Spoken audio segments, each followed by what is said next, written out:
Well, let's stay in the air. And this Sunday, the aircraft giant Boeing takes the wraps off the plane it's touting as the future of air travel. The 787 Dreamliner will line up against another new jet being developed by Airbus. And if that sounds like a dogfight between the United States and Europe, it's actually more complicated than that, as Jim Bolden reports.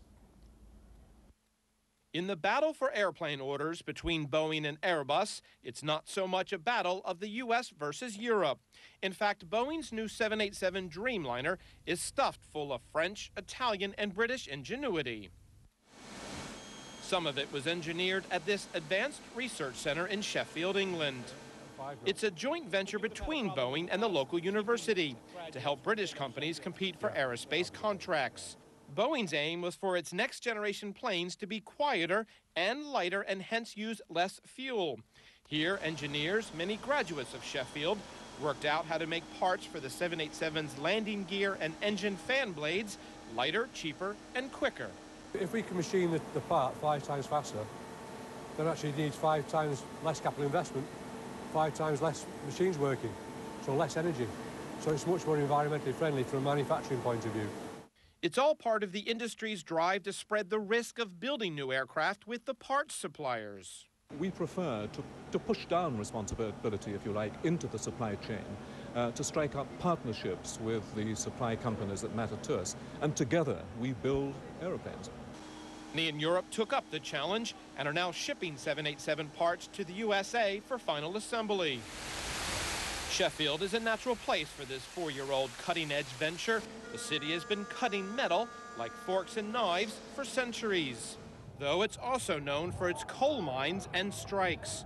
On the very site of this nasty coal strike in 1984, now sits Boeing's center, where firms ranging from Rolls-Royce engines to local toolmaker Technicut can find help designing advanced materials. The types of products that we manufacture are really seriously large tools for some of the large composite structures that they need to machine 787 parts.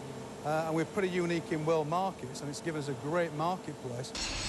The center is expanding. A building 4 times the size of the original is now under construction to accommodate more companies, even Airbus. We'd actually do some work for Airbus. We do GE Aviation, we do Rolls-Royce. We work for anybody. That doesn't bother Boeing. In fact, there's absolutely no guarantee at all that simply because the research is done here, that particular company will win the contract. But many do. Boeing estimates it uses 200 UK suppliers and pumps around $3 billion into the British aerospace industry each year. So when you have your first flight on the 787 Dreamliner, remember that up to a quarter of the value of the plane came from Britain. Jim Bolden, CNN, Sheffield, England. Now, CNN's Richard Quest will be at the launch of the Boeing 787 Dreamliner. We'll have live coverage from Boeing headquarters this Sunday.